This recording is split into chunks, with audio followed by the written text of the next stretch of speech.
This is the Bad River Ojibwe Reservation in northern Wisconsin, on the south shore of Lake Superior.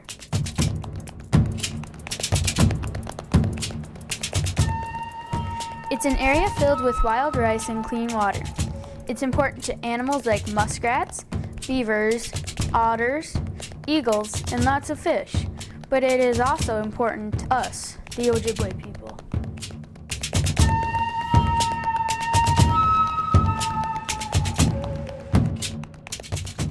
It's August 2012. We're all in boats, taking pictures and videos of wild rice. We're part of a youth community group that's learning digital storytelling. And today we're learning about wild rice, or manomen as we call it. Wild rice is really important to Ojibwe people because it's one of our natural foods. Besides being one of the most healthy foods around, it's also part of our spiritual belief that as we traveled west some time ago, we were to come to a place. A prediction told us that we would come to a place where the food grows on the water. And that is this place here in Wisconsin, Minnesota, Michigan.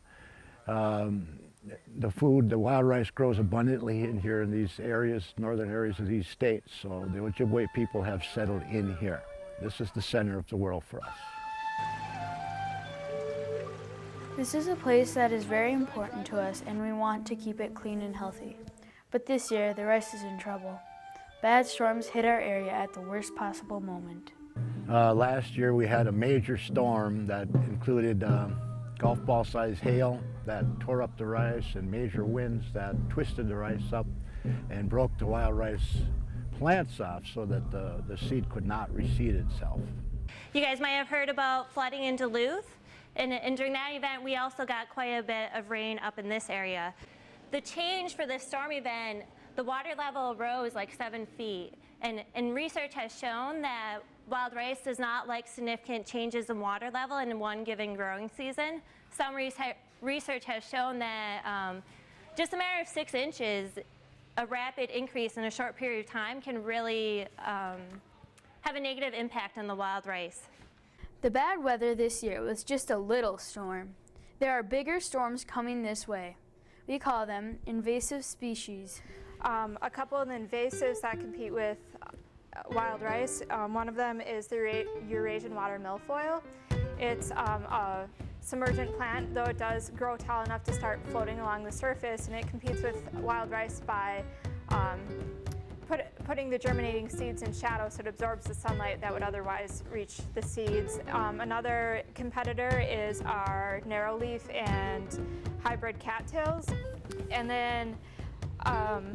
that usually competes with the wild rice by taking up space and changing the hydrology of a system.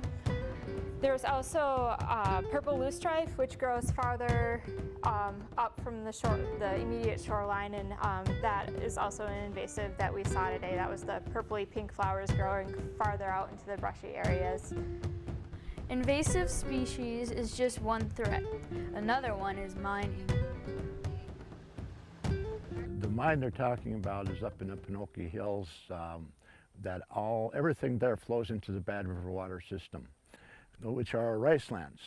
Now, in those waters are living trout and walleye and northern and sucker and many fishes, different varieties of fish, other plants.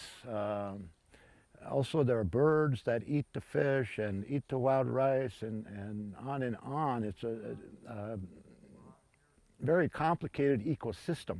Wild rice is one of the most delicate plants in that swampy ecosystem, wetlands, and that would be the first to go. It's our best food. It also feeds many other people, ducks and swans and geese and on, who we also use for food.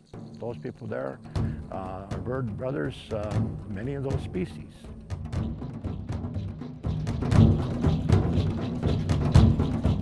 Wild rice is precious to our culture and a gift from our Creator. So help us protect our wild rice.